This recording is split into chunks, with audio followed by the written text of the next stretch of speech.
Welcome to our very first episode. My name is Carson Miller, Midwestern political aficionado and conservative grassroots organizer, coming to you straight from the heart of the Rustbelt, Fort Wayne, Indiana. No debate there. It's not Detroit anymore, folks. With me are our two co-hosts, young right-wing youth leader and resident TikTok expert, Logan Hammond, also from Indiana. Logan, would you mind saying hi to the folks? Hello, everyone. I'm Logan Hammond. All right.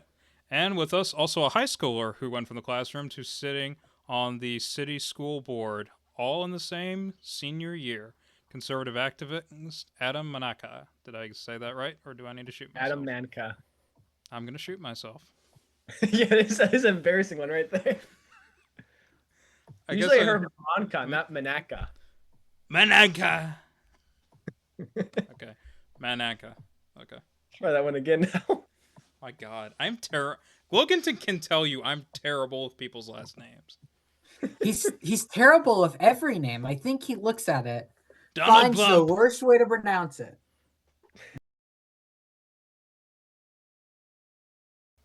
And a high schooler who went from the classroom to sitting on the city school board, all within his senior year, conservative activist Adam Manka. Okay, we only needed 500 takes for that. That's fine.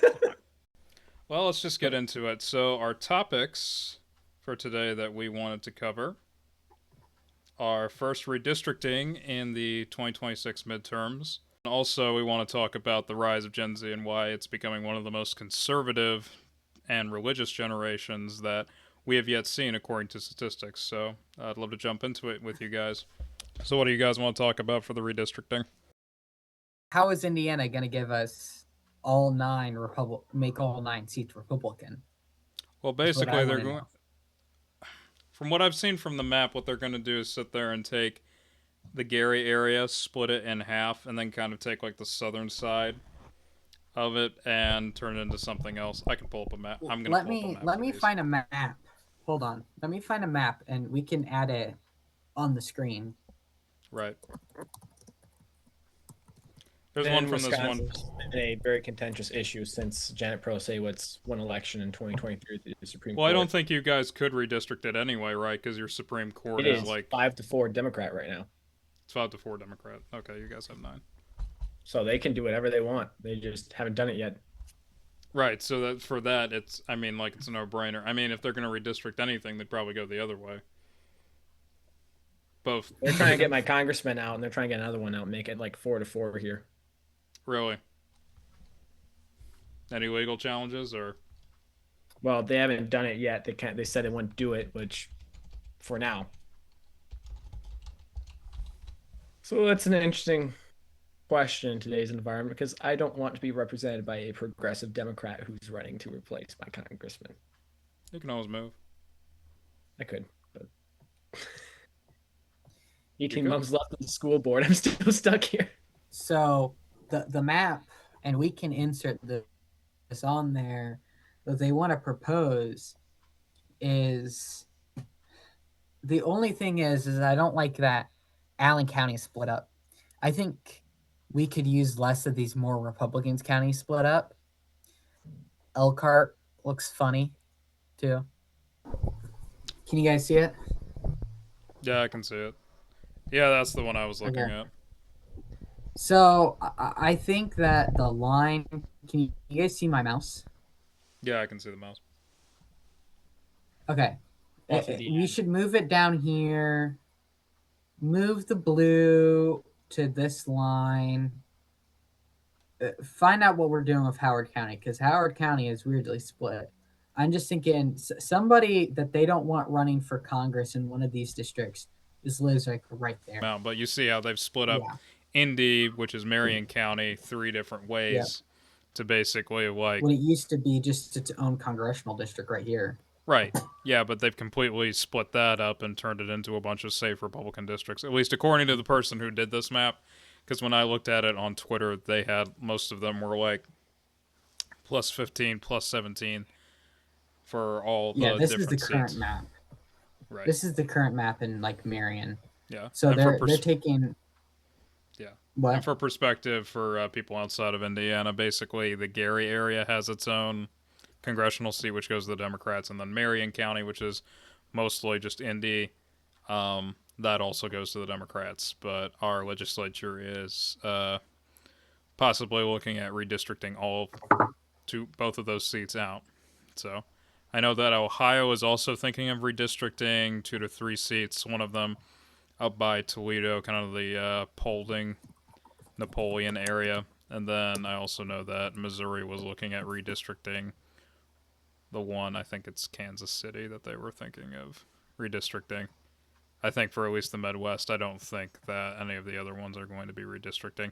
I mean, like Minnesota might try to, but I don't know about you two, but I haven't heard anything on that end as far as them trying to redistrict. Heard nothing of Minnesota.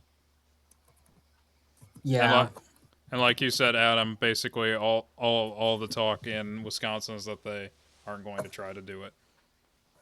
Well, in Wisconsin, it's been a huge debate. It's one of the reasons why our Supreme Court elections were one of the most expensive ones in our state history is simply because we have 6 congressional seats that are Republicans and 2 of them that are uh, represented by Democrats. What the Democrats want to do and what some of these Supreme Court candidates were caught saying is that they were going to change the maps to make it to get out my congressman and also Brian Steele down and over in the Milwaukee area, essentially just flip these seats to a 4 Republican and the 4 Democrat ones. Just to reminder here, we only have a 2-member lead in Congress. Republicans have a majority, but only 2 members. They take away those 2 seats, it's basically even. So basically, they're trying to make it an even Steven Right. state pretty much. When I would say, and I mean, like maybe this is just from where my mom's side of the family's from up there, but like most of I'd say like you go central north of Wisconsin, it's all very conservative. The only areas that are really like liberal are pretty much like Green Bay, Madison, and up around Kenosha. There's a Those fair areas. bit that are more liberal here. The third district is largely, it's more so the biggest swing district we have. It has Eau Claire, which is a college town, La Crosse, where I'm from, which is a college town, and then Stevens Point, which is in Wood County, and that usually goes by Democrats by 1 to 2 points. It's one of the most contested counties in the state. But you have a lot of those old ancestral 2012 Democrats that will, let's say, in Vernon County or Richland County or in the Driftless region of the state, which will vote for a Democrat more so by ancestral grounds. But they've been going to Trump rapidly in the fast, and especially in the past years. And um, largely, the third district is represented proportionately fair. In the first is Kenosha and Racine, Right. which Logan, is could you pull up a map of the congressional districts for Wisconsin once you stop when Yeah. you stop dying of cancer down there?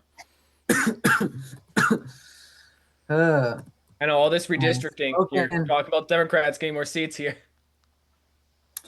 Wisconsin redistricting or current map?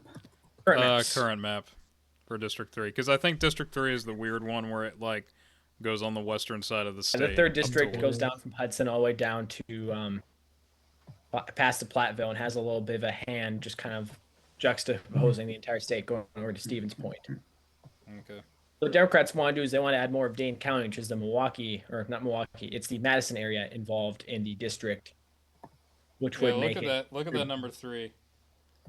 Can't tell me that's not gerrymandered. Let me. I have It's a fair something in district, the I'd way. say. We have a Republican in there. We had our first Republican congressman over 20 years. He used to be represented by Ron Kine. Now it's by Representative Derek Van Orden. In the first district, down over by the Racine area, is where Brian Style is. And I forgot how long he's been serving there, but Racine and Kenosha are very much Republican areas. The third district used to be it voted for Obama by quite a large number in 2008 and 2012. I don't know what the exact proportions are, but it is a heavily Trump area now. Democrats want to redistrict it simply because it's starting to turn to an unwinnable district for them. Are you okay? This guy, yeah. That's kind of funky. The panhandle thing is kind of funky. Yeah, that's what I was saying. I'm looking at that, and it's like that's definitely a gerrymandered. Have you seen Illinois maps, Oh God, person? no. Yes, I've seen Remember, the Illinois Democrats who maps. fled Texas over the redistricting thing, they fled down to Illinois, perhaps the most gerrymandered state in the union when it comes to really be trying to hold I on. love that. It's like, we're protesting. How dare they dismantle democracy in Texas? Meanwhile, they go to Illinois. It's like, okay, It's just all like a right. snake. Where's the one? There's one that goes from one side of the state to the other side of the state, and it basically like snakes through the entirety of the state. And I'm just like, when I see that, I'm just like, you know what? I don't care anymore. Like, if you're I'm gonna get gonna away I'm with gonna that, we should get rid of all of our democratic districts at this point, because it's stupid. Like, if you guys are They gonna gotta cheat, save their democracy, but only their democracy, not ours. no, it's their democracy because they want to sit there and rule. let me share this one. Oh Lord, Um, this is where the is the past one, color? right? Oh, That's the past one. We need the current one, the one with the little snake in it. right here. I have 270 to win pulled up, so we can actually go in and tinker with the map. So Ooh. this is the district we're talking about.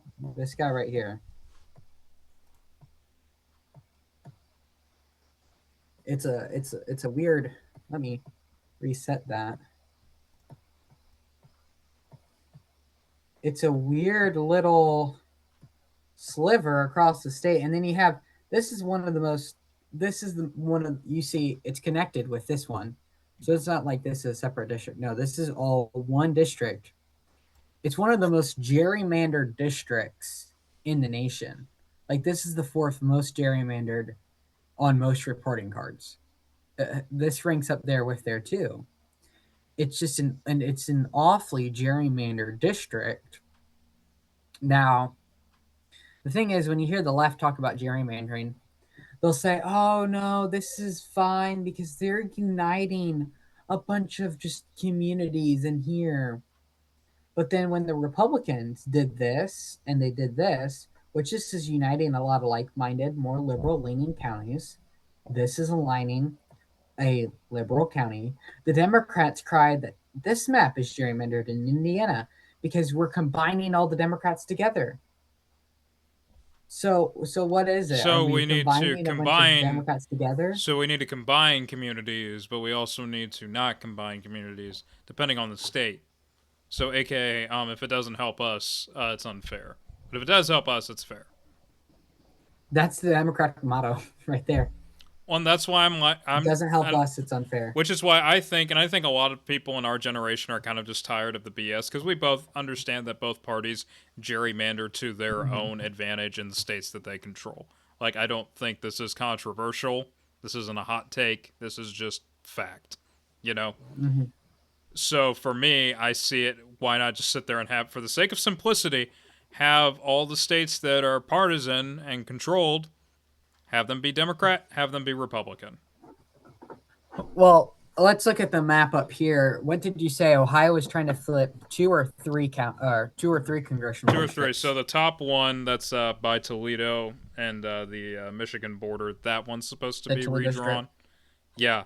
So basically, imagine a line going down the two districts, and then basically those being united. So the part where you have your arrow would be connected with that southern district right there.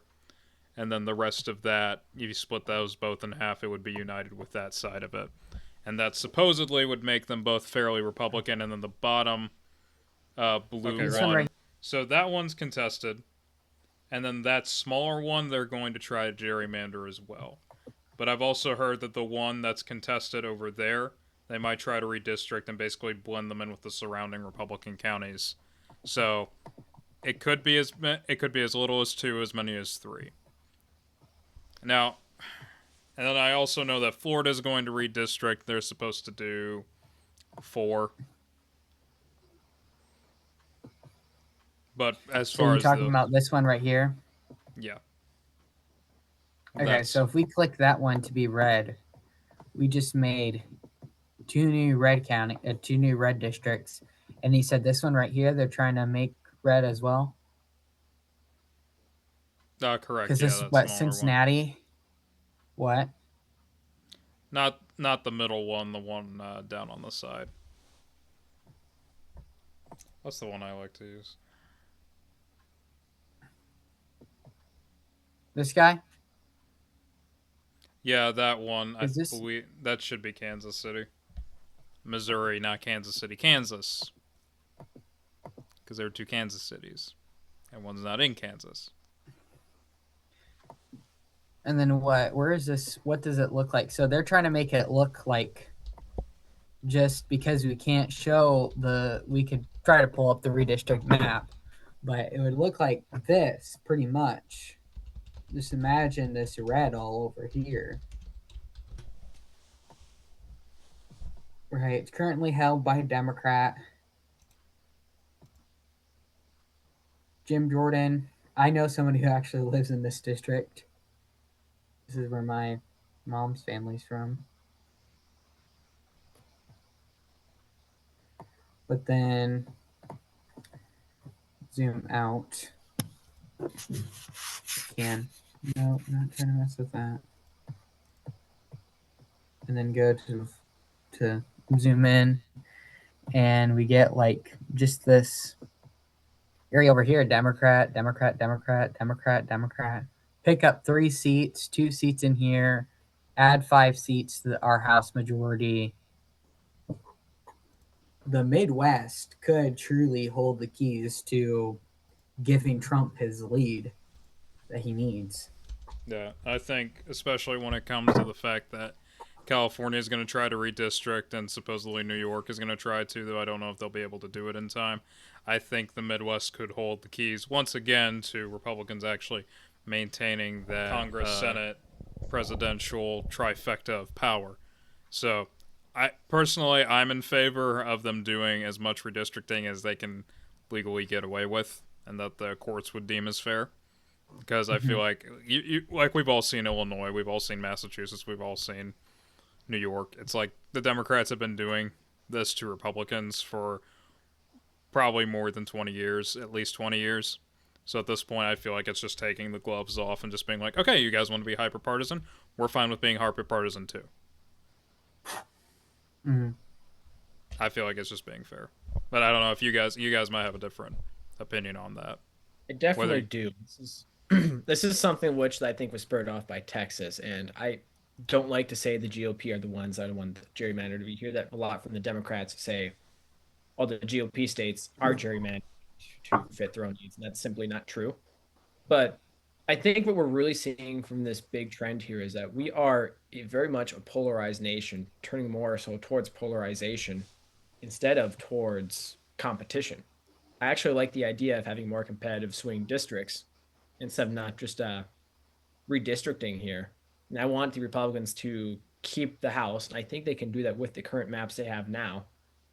So this whole entire thing, for me, although I am a Republican, I kind of look at this kind of see like this is all kind of starting off from Texas here, where I see this more so as just a reaction to the polarization here, where we could be focusing our efforts more so on grassroots efforts to not only just keep our seats now, but to expand it by our own infrastructure. right. So with you, it'd be more so like just giving it a true like a harder effort. Basically, is what you would advocate that we need to do on our end of things. Right. And it's more practical, you could say, to have this redistricting thing, but I don't think it's healthy for our nation here. Not to use the left's version where they say our democracy is in danger here, but I mean, districts are always going to be changing throughout the time. It's the kind of the big point of them here. But we want to grow upon our base, not just split up the left space up entirely. And that's why I think we should be focusing more so our efforts on to maintain it, because our lead is going to be focusing on these. I mean, we want to be able to win the next presidency. That's not going to come up from the swing districts coming up by the states. We want to grow the states in a Republican direction without Right. And I taking away. think I would agree with you as far as like a long term trajectory. I think it's not necessarily the best thing that I would want, but also when it comes to the fact that when they did the census that determined the state's representation numbers in 2020, it's basically admitted now that that most of the liberal states used higher numbers, they overcounted, and then they included their illegal population, whereas Republican states went out of their way not to include their illegal population, and they undercounted. So, Absolutely. and I think it's to the point where it like basically gets them a net of like 4 to 5 seats gain in the House. So to me, it's like I feel like I'd be a little bit more in agreement if people were playing by the same rules, if that makes sense. If the game was being played fairly by the Democrats, then I would say to Republicans, you know what, that's fine. But if we're already at a disadvantage unfairly because they cheated, essentially, when it came to statistics to get the numbers that they have, to me, I feel like it's just more fair. Though I definitely do concede to your point that I think long term that doesn't really bode well for polarization. But at the same time, I think it's like, well, that might be, but we're not necessarily the reason it's becoming polarized. Right. So, And legal immigrants, they are not the ones who are supposed to be representing our country too. They should never have been counted to begin with and should not be counted in any statistic further. They do not have the same rights as American citizens do have, and we should be prioritizing American citizens before these illegals. They do not have representation because they are not citizens. right, 100%. Um, so for me, I look at this here and I'm more worried about kind of how redistricting is going to be. And mind you, state of Wisconsin, we had a very large redistricting fight, and redistricting or gerrymandering does happen. We came really close to losing our majorities in the state assembly for Republicans. And my city of La Crosse is split in three ways, specifically just to get Democrat seats. That tore a lot of our community right here, tore our county party up quite a bit because we don't have the representation for the Republicans that we used to have beforehand. Because Right, it's because you used to have more of a united front, right? right, where we just had our one district being the city of La Crosse, and then the rest was kind of split into two assembly districts, where one of them was our more urbanizing, our growing northern district, which was a competitive seat. It's held by a Democrat. And then we had our southern one outside the city, which had a Republican and a very good assemblyman who I knew, and he unfortunately lost a seat because of the redistricting. Redistricting does have major consequences, not just to the national level, but to state levels as well. Yeah. Well, Logan, what's kind of your perspective on this whole thing? So when it comes to national redistricting, I think it just depends on how we're redistricting. Because if we're redistricting to say, hey, Indiana, we were very generous to let the Democrats have the districts that they do. Even in the General Assembly, we give them districts all the time because we have a Republican supermajority, and we say, okay, we'll let the Democrats have a few seats. If you look at the Indiana district, you'll notice that it's not a Republican 2% lead, 3% lead, where Republicans are barely scraping by. This is Republicans. The districts look pretty fair. They're not too messed up. Would like it to fit in county lines. I don't like counties having to have multiple congressional districts in there. Logistically, from somebody who works on campaigns, I've seen these campaigns. I've seen the party organizations think based off congressional districts and counties, easier to keep it within county lines. Now, with those districts, they're all about a 7% or more Republican lead. And they're not too messed up because Indiana is a strong Republican state. Now, when we're trying to mold these districts, and you have Illinois where we're drawing little characters in our districts to try to get us where it's like boom, boom, like all messed up, I think those districts are wrong. If we're trying to make it very, very messed up, extremely unfair, there's an issue. But I think if we look at the maps and we say, hey, we've been very generous to the Democrats and they've done nothing with it, well, now we need to take our seats back. We need a stronger Republican majority. Um, Up in the first district, it's been Democrat for the past 90 years. They've had a Democrat hold on it for the past 90 years, but it's only about by about 3%. It's practically a swing district right now. We could come in and win it, or we could slightly shift it and make it go our way because we have that ability. And same thing with Marion. Marion can be easily grafted apart to be split up. Right now, Marion is such a privileged city because they get to be their own little congressional district. They get to have multiple policies for themselves, and I believe it's the same way in other states. Now, when we come to states like Ohio, they have to be more careful because they do have more Democrats, and they have to make sure they're not being unfair with the way they're making these maps. And so, yes, there is a concern of polarization, But the Democrats have been the polarizing ones. And the Democrats are telling you if you don't believe that a man can become a woman and tell your children that they can transition their gender or they can have litter boxes in bathrooms, you're a bigot. I think there's a clear issue. And so it's so polarizing because the left is going all the way over here trying to pull the line, and they're telling Republicans, you guys need to move over. The line of common sense is right here. Republicans are right on the edge. And that's the polarization in our country. And that's why multiple states are moving their school boards to being partisan, because the line of polarization is moving over the line of common sense, and we got to lay our foot down somewhere. Right. I mean, like, just this year, we ended up passing a law in Indiana saying that school board races are now partisan, so you can either be an independent, as it would have been traditionally, or nonpartisan, or however they put it. But now you also can register as a Democrat or a Republican. You have to register as one of them. So now, though I actually, as much as, and Adam, you might have a little different perspective of this actually being on the school board, but I think in this America, people have a right, at least this time in America, I think it's good for people to know who they're voting for and what party they align with, more so. Because there have been a lot of instances, especially in Indiana, where somebody who has a good community name, but nobody really knows where they stand ideologically, will come in and run for something, or a school board race, and they will end up getting elected based on the community name or their dad's name or whoever or whatever reason that they have that community pull. But then when they actually start voting on things based on what they believe ideologically, you get really crazy, basically transgender agenda, like Logan said. Like, I think we had an issue down in Huntington a couple of years ago where they were literally having uh kitty litter boxes put in bathrooms for children who identified as animals.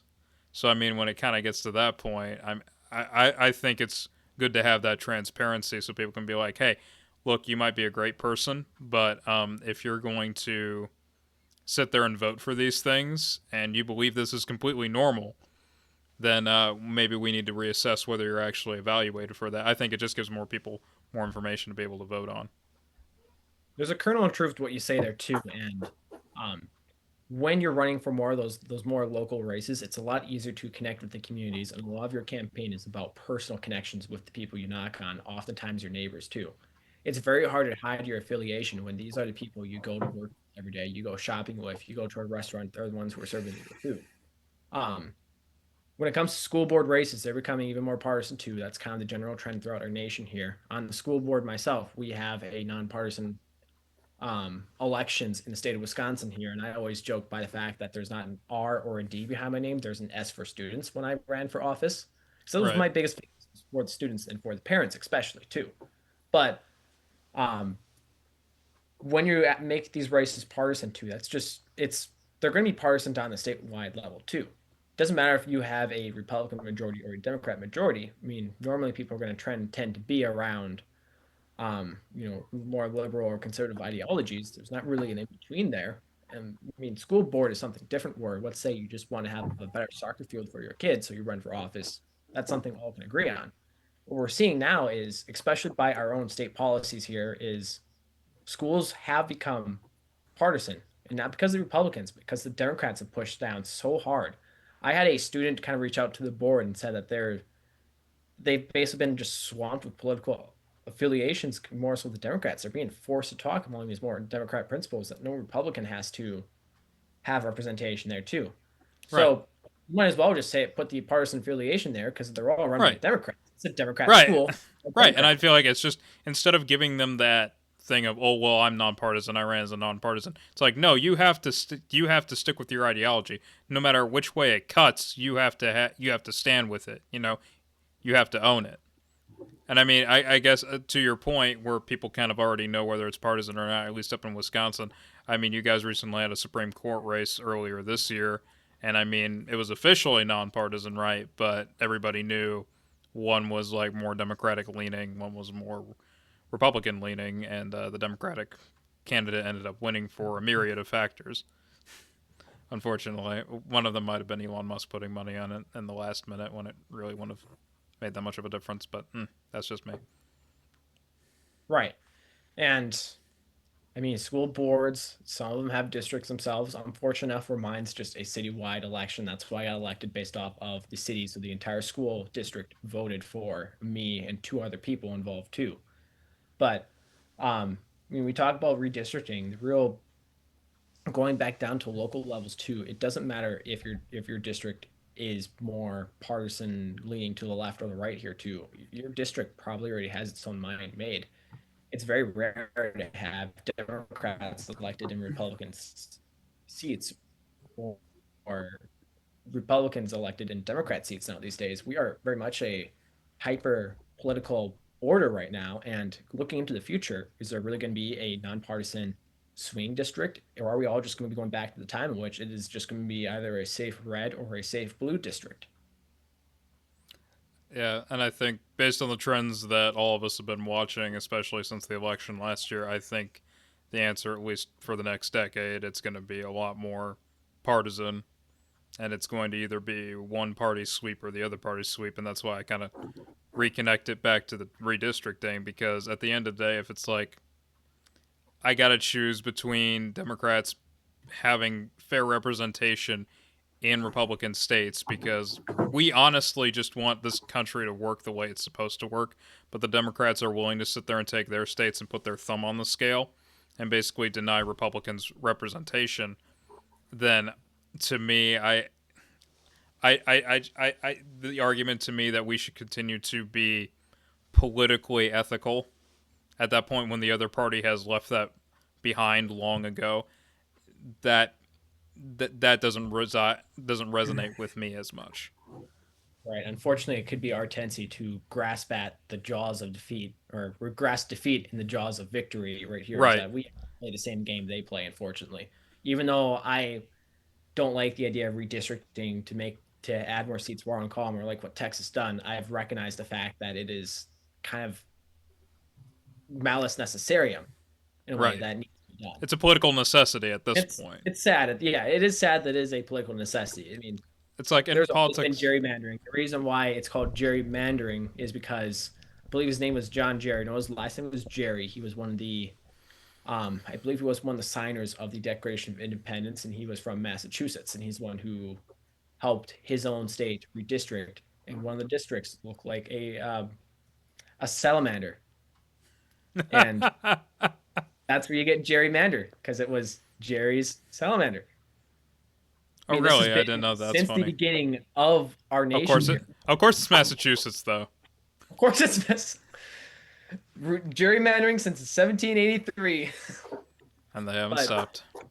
it's to conclude this point right here is redistricting and gerrymandering has been a big problem since the founding of our nation. It's just with our polarization that is making it more publicly seen now than it was back in the past there, and why it's become such a big issue. And everybody's so partisan now that we argue based off of partisan convenience more than it is for the sake of, I say, a republic. Right. I mean, I do think it's sad that it's come to that, but I definitely agree with both of your points that we're not the ones who started this fight. Unfortunately, it's the Democrats who have been pushing the Overton window further and further to the left and haven't been happy with any concessions we have given them over the last 20 years. So, I mean, at least on my side, I'm happy that we're finally kind of just being fed up with constantly giving them concessions and being like, no, actually, we're going to hold our ground and we're going to push for our values and for our ideas for once.